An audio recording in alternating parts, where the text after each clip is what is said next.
आता बातमी आहे कोकणवासियांची चिंता वाढवणारी। हापूस आंब्यांवर आता गुजरातने दावा केलेला आहे। भारतीयांच्याच नव्हे तर जगातल्या खवय्यांना हापूसची गोडी लागलेली आहे। पण याच कोकण हापूसवर आता गुजरातने दावा केल्याचे कळतंय। गुजरातने वलसाड त्याचसोबत म्हणून भौगोलिक मानांकनाची मागणी केल्याचेही कळतंय। तेव्हा कोकणातला आंबा बागायतदारांची चिंता वाढतोय। 2018 मध्ये मिळालेल्या मानांकनामुळे कोकण हापूसला सुरक्षित बाजारपेठ मिळाली असतानाच नवीन दाव्यांमुळे आर्थिक नुकसान व्हायची भीती व्यक्त केली जाते।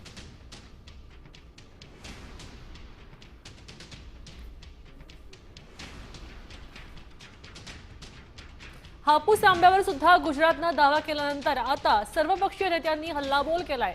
हे राजे आहेत ते काहीही बोलू शकतात असा टोला वडेट्टीवारांनी लगावलाय। तर हापूस कोणाचा हे जगाला माहिती आहे असं विधान दानवेंनी केलं होतं।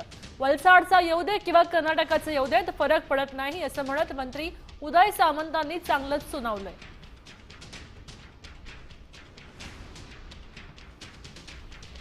तर हापूस आंबा आपल्या कोकणाचा रत्नागिरीचा हापूस आंबा हे काही जगाला सांगण्याची गरज नाही। जगातून डिमांड या हापूसला असते आणि हा हापूस आंबा खरं तर महाराष्ट्राची नव्हे तर देशाची शान आहे। महाराष्ट्राची तर आहेच आणि असं असताना हा हापूस आंबा आता गुजरातचा।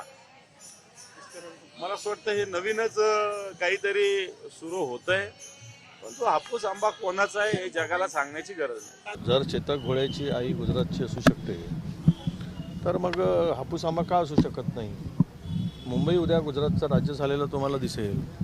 त्याची ती सुरुवात आहे, हळूहळू फळावरून गडावर जाणं आणि हे गडसुद्धा गुजरातच्याच वेळेस झालेले होते, महाराजांनी बांधले असंही म्हणतील।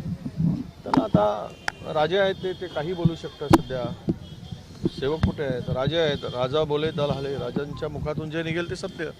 त्यामुळे आपण असं म्हणू की गुजरातनी सर्व केलं आहे। कुठच्या तरी एखाद्या वाक्यावरनं किंवा एखाद्या पलसाड या नावाच्या आंब्यावरनं तुम्हाला असं वाटतं का देवगड हापूसची चव बाजूला होईल किंवा रत्नागिरी हापूसची चव बाजूला होईल?